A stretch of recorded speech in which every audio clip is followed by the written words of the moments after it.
This is part 2 of a 2-part episode. So if you haven't yet listened to part 1, you should go check that out first. And as always, if you enjoy the show and would like to support it, please consider subscribing via patreon.com/nicemangoes. Welcome to the Polite Conversations podcast, where every episode is focused on civility, decorum, and good manners. And I'm your lovable, non-controversial host, Ina. If you know me, you know I definitely don't like to ruffle any feathers at all.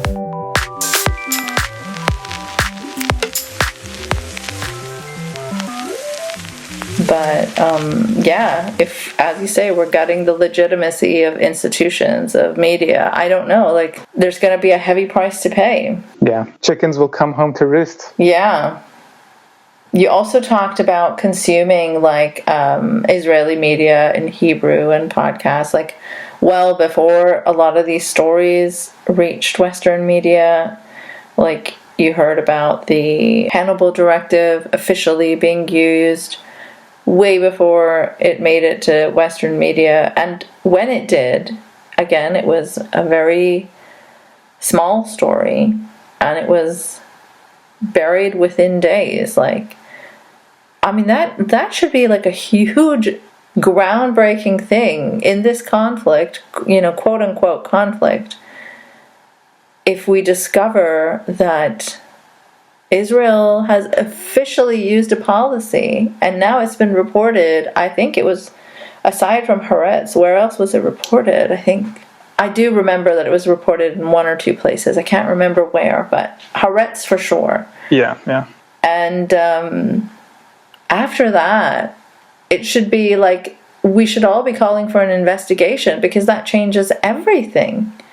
How can we believe any numbers until there's an independent investigation into who did what? If Israel has admitted to using a policy saying that it can fire indiscriminately at its own people, and yet nobody is calling for this investigation. Yeah. So we'll just never know, and it will always just use the numbers that Israel gives us, when we know that Israel has not been truthful about so many things. And so the very basis of this is just it's not reliable. And then if you ask questions, you're called a conspiracy theorist? It's right. It's wacky. I remember, literally the days after October 7, reading Amos Harel in Haaretz, and him already writing. This was in October, days after October 7, him already writing that in some cases the army was compelled to request a bombing of the base itself. Wow. And this sort of, people just didn't pay attention to it. I barely had a platform at all at the time. I was here, so I pull a screenshot with automatic translation. Here is a Haaretz military journalist, so a guy who sits on the IDF spokesperson's WhatsApp group. They have a WhatsApp group for their military journalists, who says that they're bombing their own army bases and settlements, and people are not talking about it and constructing the narrative massacre and constructing the conspiracist approach to try to delegitimize anyone who's asking questions. Incredible. And of course, I'm not gonna take credit for deconstructing it. There were this podcast specifically. I was listening to the Haaretz podcast in October, and the Hebrew podcast. The Hebrew podcast, yeah. And immediately, after the podcast came up with Erez, this commander who sat. Air Force commander who sat in the war room and was later dismissed for criticizing Netanyahu, and then kind of spilled the tea on the Haaretz podcast saying that Hannibal Directive was applied. Mondoweiss caught onto that immediately, and I think they were the first, if I'm not mistaken, was it Mondoweiss or Electronic Intifada? It might have been Electronic Intifada. But anyway, they have someone who's listening to these things and combing through Israeli media in Hebrew, and they broke it very quickly. They were just kind of ignored, so it's not that people didn't know, it's that Western media was just ignoring, and obviously continues to this day. What I'm surprised by is that the Israeli population is not making more of a big deal about wanting to know whether their own army killed their own people, or how many, or like what exactly the numbers are, because isn't that something that you would need to know? Yeah. So hopefully, eventually, when the dust settles, people will demand accountability on this, because I feel like this is a really, really, really major thing that everyone is just skipping over. And I mean, Israelis do know. It's Western media is ignoring. So maybe their constituents, their populace doesn't know, but or is sort of willfully ignorant. But I don't think Israelis are unaware. Like they hold the contradictions. Yeah, they hold the contradictions. They're like, they're saying, yes, there was Hannibal, and we shot a lot of our own people, but it's incomparable with the scale of the quote unquote massacre, right? Somehow, and this doesn't sort of compute for most of them, but for a lot of them it does, and a lot of them since October and still are leaving. Like, there is data that substantiates this, and I follow it, even if with my own acquaintances, like I'm seeing this person leave or that person leave, but like many people still are still there and stay. But yeah, a lot of people have left or are looking for ways out, and it's not just the Hannibal Directive. It's or I suppose kind of the way that they're dealing with the hostage situation, I suppose, is an extension of the logic of the Hannibal Directive. But definitely there is this kind of breaking of the social contract, as I discussed in the video, is making at least some segments of the population, those who can, desert. Yeah, like they're not caring about the hostages. It's such basic logic, right? Where the hostages are being held and you're bombing indiscriminately and withholding all resources, food, water, medication, everything. It's going to affect the hostages too. Yeah. But these questions are not really probed or asked much by Western media. Mm-hmm. The other thing that I really liked about both your videos is that there's like a subtle dig at some of our beloved leftist content creators. I think in the anti-Semitism weaponized video, you talk about philosophy tube using Zionist talking points, and then in the recent video, the Gaza Ghetto Uprising, you talk about, will someone let H-bomb know that the U.S. empire is doing a plagiarism? And I mean, I don't know if you meant it like that way, like maybe then he'll say something, but it would be nice if our biggest leftist content creators put some time into making content about this very horrific thing we're living through. But most of them seem silent, aside from a couple of tweets here and there. Yeah. I mean, it's interesting. I started making YouTube videos after my younger sibling came to me and told me that this topic over which we had a huge argument. Mm-hmm.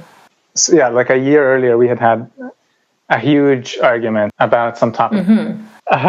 But like we had a big argument about it, and we were like, well, we shouldn't touch this topic. Like, it's destructive for our connection. So we like stopped talking about it. And then a year later, they came to me and they were like, remember that topic we argued about? I watched a few YouTube videos, like specifically a philosophy tube video essay, and like, you were right, I was wrong. Oh, wow. I changed my mind. I was like, wow, this is amazing. And that's before I knew about BreadTube. Mm-hmm. it was like I was sort of vaguely aware, but I didn't know about it. And after that, I started looking into it, and I was like, wow, this is some of the content is like really deep and complex, and like we're seeing like philosophy and theory sort of explored in depth. And maybe this is the site, like this is the site where it's happening, where like a mass audience gets exposed to these ideas, and that's what encouraged me to like try to do it myself. And then it took a few years until this video where it's starting to happen. Mm-hmm. But yeah, so I respect, like I really respect those big creators for carving the space, right? For their early work, for showing that it's possible, and for really helping a generation build their worldview, and that in many cases it's anti-fascist, etc. But it's true that since October 7th, they've been mostly silent. It's been kind of astounding to get like a multi-hour video essay from ContraPoints about like a vampire novel series, while a genocide is happening. Mm-hmm. Yep. Much respect for Sean for like sort of one like lengthy video essay on Palestine, but mostly they're not touching it. And yeah, it's been pretty demoralizing. Yep. And I hope that maybe this video will get access to some of this audience. And so far it hasn't really. Like so far the audience of this video is mostly like what I'm seeing from the analytics. It's like that it's mostly people who are already consuming a lot of content about Palestine specifically, but not like the BreadTube audience. I haven't made it into that viewership yet, but who knows? Yeah, hopefully it will. But thank you for making that video. I think it's going to make people think a lot.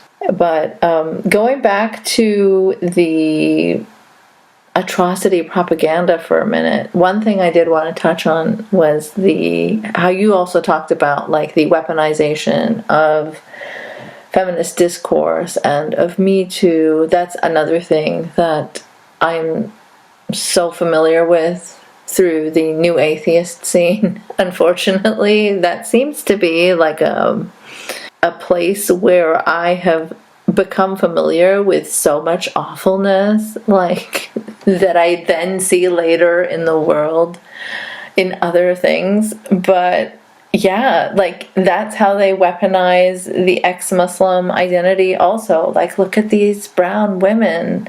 Don't you care about them and saving them and protecting them from these barbaric Muslim men who want to oppress them? Meanwhile, they want to undermine feminism in every other context. And then the weaponizing of Me Too. When Me Too was at its height, all of these guys were like, at best it was like, Me Too, I support it in theory, but it's gone too far. Like now it's just too much. Like sure, for Harvey Weinstein, okay, but none of the other stories we can talk about because that's not like as bad. But then there's like ex-Muslims like Ayaan Hirsi Ali. I don't know if you're familiar with her. No. She's of Somali background and like a hardcore Trumper now. She's like written a lot of these books like with these very stereotypical covers with like someone in a veil, and like her most recent book was called Prey, like Prey, where she talks about like black and brown migrant men coming from like the Middle East and Africa to rape white women in Europe, and how awful the leftist feminists are that they don't like talk about Me Too in terms of like race. And it was just such a weird Nazi-esque book, honestly. But they all love her because they can say, look, here's a black woman that I support so much, yet she's pushing their like very far right anti-feminist, anti-inclusive agenda. So that's something that I am familiar with. But it was good to see you go through like how this has been like a colonialist trope for so long, a white supremacist trope. You know, it's like one of the oldest Nazi tropes in the book, right? Like the savage brown or black man coming to rape our white women. Mm-hmm. Yeah. Interestingly, about October 7th specifically, they weren't really able to generate first-person stories. Like there was only one about October 7th. Like only one person who, one like Israeli man actually, who did not identify by his name or show his face, but like was interviewed in Israeli media and like this kind of censored, shadowy figure, saying that he was raped at the Nova music festival, but there's not enough detail to be able to information to be able to triangulate or substantiate it, and that's sort of the only case of like a first person account on October 7, right? Whereas in other sort of kind of colonization or like white supremacist stories of like the weaponization of rape for the murder of brown and black people, they do often have mostly like a woman tell a story to a lynch mob, right? So that's sort of the case of the Scottsboro Boys, where there were two women actually who like fabricated a rape story that mobilized a lynch mob and like a legal apparatus to kill a bunch of black teenagers. And this was demonstrated, right? Do your own research, and listeners, into the case of the Scottsboro Boys. And of course, these stories problematize the Metoo narrative, like believe the victims, and like in a crucial moment, right, where like rape culture in the West is on the back foot. So it's a big deal to see them gutting right the legitimacy of this narrative too, of a sort of believe the victim. Yeah. What do you mean rape culture in the West is on the back foot? Because I think the Me Too movement has made a difference, right? It's sort of, you can't ignore it, right? But then allowing it to be co-opted by Zionism. But at the same time, then there's like Donald Trump, who's been accused of multiple allegations, and there's, what was his name? Brett Kavanaugh. Yeah, absolutely. No, I mean, rape culture is obviously very, very real, and the fight continues. Yeah, it's hard to see it going forward. Yeah, when like mainstream feminists are allowing it to be used to justify the genocide of Palestinians and their systematic rape, right? Right, and that's another thing that I witnessed in the New Atheist scene like years ago, because when you'd have like a more progressive New Atheist say something like believe victims, you'd see the right-wing atheists like swarm them online and then be like, okay, well, if you think that, then I'm accusing you of being a rapist right now. I guess you should believe me, you know?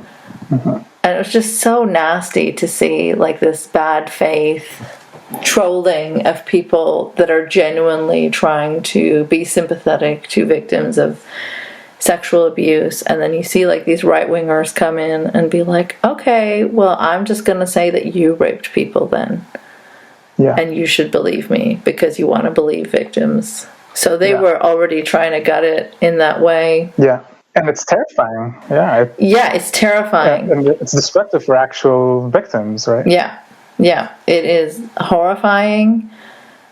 And also for me, like, interesting to see how many points at which new atheism coincides with these like awful moments of Western chauvinism or Western imperialism, and it seems to be a lot.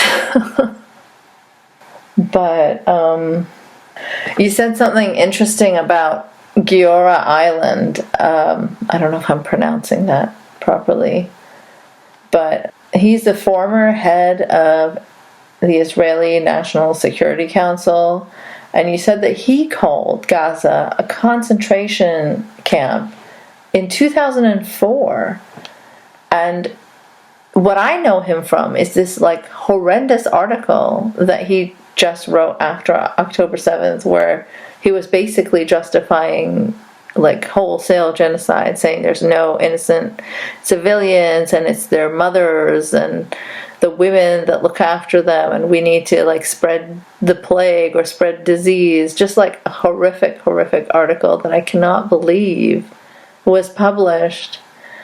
But yeah, so it's interesting to see that even these hardcore genocidal types have characterized Israel in the past as creating a concentration camp or even as an apartheid state. And how do you think that happens? Like, how do they maintain both in their minds? Yeah, actually, I mean, I think it's easier for them to maintain it in their minds than for the liberals, and to an extent. It's like, because they're just being honest. You know, they're like, they have no delusions about what they're doing in Gaza. They're like, oh yes, we're rolling out the second Nakba. Yeah, we've put the refugees from the Nakba in a concentration camp, and now it's time for us to wipe them out if we can't expel them, right? And so I think he goes more into the genre of the truth-saying Zionist. And some of them are more careful about when and how they tell the truth, like what they believe and what they're doing. But I think that's the case here. That's also the case to an extent with the Ehud Barak's quote. It's the case with Benny Morris, who you know, he was a historian, a chronologist of the Nakba of 1948. That's the one who was debating Mehdi Hassan recently, right? Oh, was he? Oh, yeah. And famously, Finkelstein and right, there was this sort of this four-way debate on this Lex something. I forget their names of these. Lex Friedman. Exactly, of the Lex Friedman podcast. Yeah, and that was a different one. I'm talking about like on He debated Mehdi. Al Jazeera just did a recent one with Mehdi and Benny Morris, and there was like a live audience, and that was just painful. Yeah, I haven't followed so much because he's not saying anything new, but yeah. But yeah, he's a chronicler as a historian, right? Like, looking at his published works, like he's chronicling the Nakba to criticize the Zionist entity for not going all the way, for not completing the genocide, and that's basically the position, right? It's like that October 7th gives pretense to finish the job, supposedly. But again, what my work tries to show is that they're not going to succeed militarily. Gallant has said that, right? Like, you cannot defeat Hamas or something. I forget who said it. Maybe it was Gallant. Yeah, I mean, some of the generals are saying, from pretty early, but more so now. Like, first they were like, you can't defeat Hamas as an idea. You can defeat its military infrastructure. And by now, it's true that now recently the top echelons of Israel's security apparatus are saying that they can't defeat them militarily either. At least not right now. Right. And that they need to take an exchange deal. Though they might not do it. Like we're just kind of waiting and seeing. And also we, like, as agents in this world, we also have the capacity to influence by, right, those of us who are constituents of Western powers that are sponsoring the genocide, than by pressuring the states to which we're subject to pull the plug. Yeah, I mean, UK did the very bare minimum of withholding some I think it's like 30 arms licenses out of 200 and something. Yeah. 350, I think, yeah. And they're mad. Extremely mad. Again, it's like that temper tantrum image in my mind. Yeah, it's scary for them. I mean, they're seeing this. It started with Canada, and now the UK What did Canada is do? pulling some. I think Canada. I'll need to. This was a few months ago, but there was something with Canada as well, like canceling some weapons exports or arms deals. Yeah. Oh, if so, that's great. Yeah. I mean, right? It's not the full thing. Like, we're not seeing sanctions yet. Of course, it's too little, and we need to keep going. But they're seeing it and they're freaking out. Yeah. I mean, it does seem like the last sort of lashing out of a colonial entity trying to survive. But speaking of people that speak honestly about this stuff, did you get a chance to see those clips that have been circulating about from this the two nice Jewish boys? The two nice Jewish boys podcast. Oh my goodness. Yeah, it's too bad, because they're just like giving.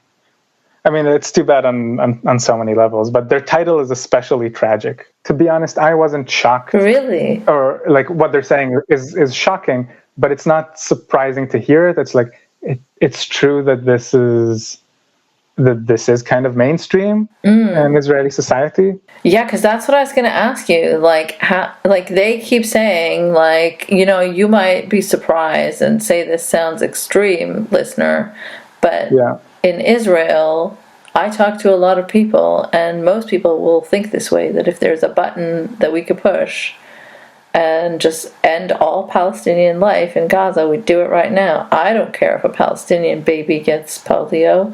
It's just so callous and so casually said. Yeah. I guess that's the sort of the novelty of it, is how candid they are about it in English. Yeah. Like they're saying the quiet part out loud, sort of. Yes, and they're doubling down. Last I saw, they're like tweeting pictures of buttons and things. Mm-hmm. Yeah, I mean, I guess that's why I'm cautious. They're getting off of the attention that they're getting. Yes. I would rather platform the Palestinian resistance than them.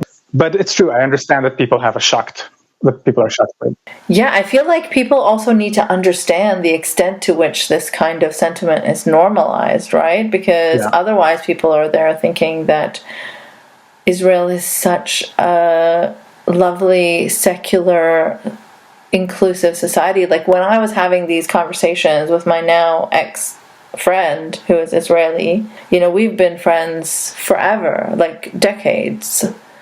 And I was like, at first, after October 7th, I was pretty disgusted by his posts.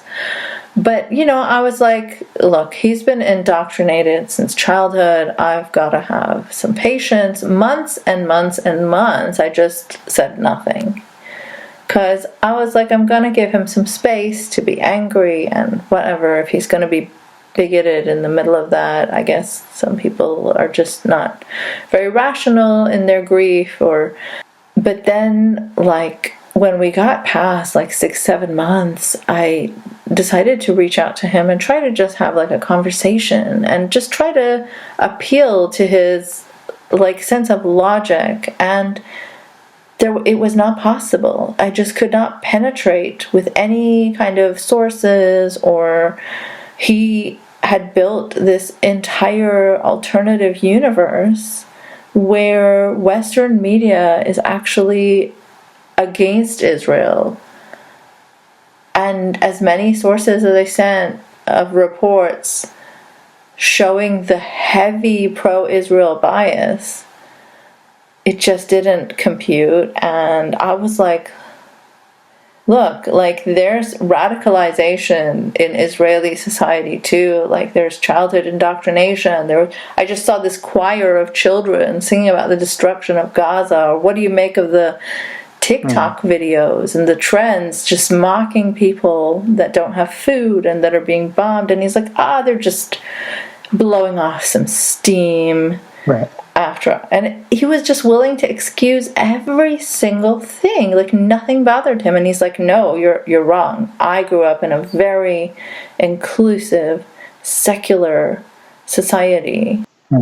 But whatever switch flipped, it has become impossible to even have a conversation and just appeal to, like, his humanity. I'm like, you know that most of the world is perceiving this as a genocide. How can you support this? And he's like, well, I'm used to supporting things that the masses won't support. Like, I'm not religious and most people are, or things like that.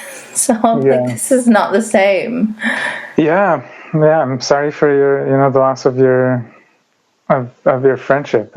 Yeah. I keep hoping that someday he will see things from another perspective and maybe we can be friends again. But right now that's not an option. He's like in full nationalist mode, posting photos of Israeli flags and stuff. And, I just can't relate to it as someone who's been critical of every country that I'm, like, attached to.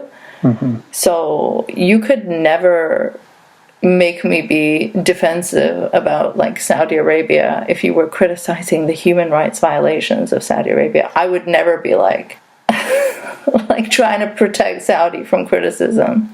Mm-hmm.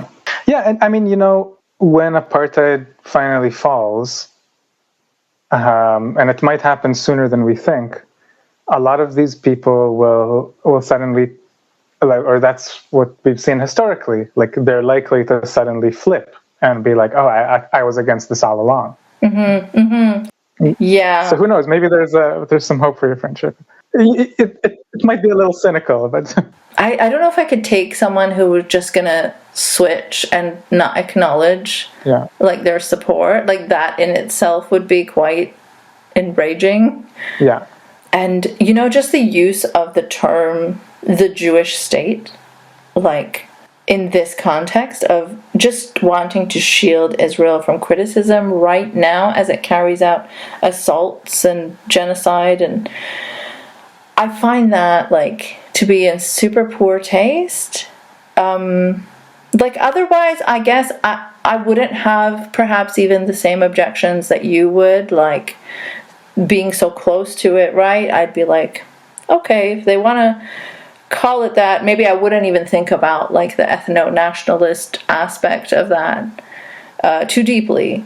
But now, right now, in this context, to me, it seems like if someone is criticizing, like, Pakistan being horrific to its minorities, or Saudi Arabia's human rights violations, if I were to bring up Saudi Arabia's status as, like, the custodian of the two holy mosques, to protect it from rightful criticism, I cannot even imagine wrapping my mind around that. Like, I would feel so ridiculous doing that. I don't even know if I'm, like, articulating myself properly. Are you understanding my point here? Yeah, I hear you. Yeah, absolutely. Sorry, I just went off on a personal rant there. I hear you. Oh. Yeah, it's rough. Yeah. But is there anything else that you wanted to talk about or plug or mention? Yeah, I guess the last thing I would say, I guess I would just encourage people to join the resistance and to think about what that means for themselves and for their own choices wherever they are. Right. Do you think speaking out against this stuff could be classified as joining the resistance? Sure, I think it's not enough. Right. And I think, and there is a risk to it if you really want to join the resistance, right? And people have to think about their risk assessment. Even just going to protests on campus has had people suspended and. Yeah. But but ultimately, and that's what I was thinking. Before launching this video, is like any kind of repression that happens, first of all, is nothing in comparison to what Palestinians in Gaza are enduring. And second of all, would be just a huge honor to be on the right side of history for this. And that should just kind of guide us. Yeah. I mean, in this digitized age, some takes are gonna go down in history as being so bad. I hope people realize that sooner rather than later. Yeah. But thank you so much for giving me 2 hours of your time, nearly. And Thank you for inviting me. I really appreciate it. yeah, I hope that your video continues to keep going viral and gets to more and more eyeballs and the BreadTube audience. And I think that people who are silent on this need to really know that people will look back on that and see that as a big gaping hole, and it's gonna suck. So better to speak up soon. Speak up and act. Yes. Sure. Yeah. And if you become famous, then you have to come back, remember? We'll see. I mean, you can come back regardless. You can come back even if you're not famous, but... Great, thank you. But, yeah, good luck out there and keep fighting the good fight. Thank you. Likewise to you. All the best. Thanks for listening. If you enjoyed this episode and would like to support it, there are several ways you can do that. You can share it online, talk about what you just heard. You can leave a 5-star review to help others find it too. And you can also subscribe via patreon.com/nice mangoes. No E in mangoes. If you'd like to follow me on Twitter before it's completely wrecked, you'll find me at Nice Mangoes. Again, no E in mangoes.